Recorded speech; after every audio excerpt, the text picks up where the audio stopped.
జై గురుదత్త. ప్రియమైన దత్తభక్తులందరికీ నా హృదయపూర్వక నమస్కారములండి. ఈరోజు మనకి అత్యంత పరమ పవిత్రమైన శుభదినం. అది ఏమిటంటే కలియుగ ద్వితీయ దత్తావతారమైన శ్రీ నృసింహ సరస్వతి స్వామి వారి జన్మదినం. ఈ పవిత్రమైన సందర్భంలో మనం ఒక అత్యంత మహనీయమైన గురుతత్వం గురించి, ఒక దివ్య అవతారం గురించి, మన జీవితాలకు వెలుగునిచ్చే ఒక మహాత్ముడి గురించి మనస్ఫూర్తిగా స్మరించుకుందాం. ఆయనే శ్రీ దత్తాత్రేయ స్వామి అవతారమైన శ్రీ నృసింహ సరస్వతి స్వామి. గురువు లేకుండా ఈ జగత్తులో ఏ జీవికి గమ్యం లేదు. గురువు లేకుండా జ్ఞానం లేదు.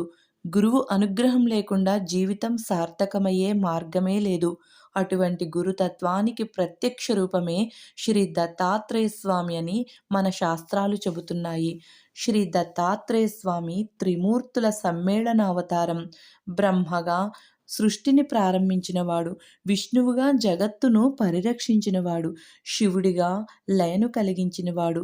ఈ మూడు శక్తులు ఒకే రూపంలో వ్యక్తమైతే అది దత్తాత్రేయ స్వామి. ఆయనను ఆదిగురువుగా పిలుస్తారు. ఎందుకంటే ఆయన ఈ ప్రపంచానికి గురుతత్వం అంటే ఏమిటో చూపించిన మొదటి దైవ స్వరూపం. దత్తాత్రేయ స్వామి వారు కేవలం తత్వాన్ని చెప్పలేదు, జీవించి చూపించారు. భక్తి, జ్ఞానం, వైరాగ్యం ఈ మూడింటినీ సమన్వయత్వంతో జీవించవచ్చునని తన జీవితమే సాక్ష్యంగా నిలిపారు. కాలానుగుణంగా దత్తాత్రేయ స్వామి అనేక అవతారాలు ధరించి భక్తులకు మార్గదర్శనం చేశారు. అందులో అత్యంత ప్రాముఖ్యత కలిగిన అవతారాలలో ఒకరు శ్రీ నృసింహ సరస్వతి స్వామి వారు. ఆయనను దత్తాత్రేయ స్వామి యొక్క ద్వితీయ ప్రధాన అవతారంగా భక్తులందరము భావిస్తూ ఉంటాము. శ్రీ నృసింహ సరస్వతి స్వామి వారి జీవితం మొత్తం గురు మహిమను, గురు కృపను, గురువుపై సంపూర్ణ శరణాగతిని బోధించే ఒక పవిత్ర గ్రంథం లాంటిది. శ్రీ నృసింహ సరస్వతి స్వామి వారు మహారాష్ట్రలోని లార్డ్ కరంజా అనే గ్రామంలో జన్మించారు. బాల్యం నుంచే ఆయనలో సాధారణ పిల్లల్లో కనిపించని ఒక విశేషమైన తేజస్సు, ఒక అసాధారణమైన ఆధ్యాత్మిక స్ఫూర్తి కనిపించేది. చిన్న వయస్సులోనే ప్రపంచ విషయాల పట్ల ఆసక్తి లేకుండా ఆత్మ విచారణ వైపు ఆయన మనసు మళ్ళింది. తల్లిదండ్రులు, బంధువులు ఎంతగా ప్రయత్నించినా ఆయన మనసు మాత్రం సన్యాస మార్గంపైనే సాగింది. చివరకు సన్యాస దీక్ష స్వీకరించి తన జీవితాన్ని పూర్తిగా ధర్మస్థాపనకు అంకితం చేశారు శ్రీ నృసింహ సరస్వతి స్వామివారు. సన్యాస జీవితం ఒక గొప్ప సందేశం. సన్యాసం అంటే ప్రపంచాన్ని విడిచిపెట్టడం కాదు, ప్రపంచానికి సత్యాన్ని చూపించడం అని ఆయన తన ఆచరణ ద్వారా నిరూపించారు. దేశమంతా పాదయాత్రలు చేస్తూ, గ్రామ గ్రామాన తిరుగుతూ ఆ జ్ఞానంలో ఉన్న ప్రజలకు జ్ఞాన వెలుగును పంచారు. అద్వైత వేదాంతాన్ని సులభమైన భాషలో వివరించారు. దేవుడు ఎక్కడో దూరంలో లేడని, మనలోనే ఉన్నాడని, కానీ గురుకృప లేకుండా ఆ సత్యాన్ని గ్రహించడం సాధ్యం కాదని చెప్పారు. అనేక సందర్భాలలో శ్రీ నృసింహ సరస్వతి స్వామి వారు చేసిన అద్భుతాలు భక్తులను ఆశ్చర్యానికి గురిచేశాయి.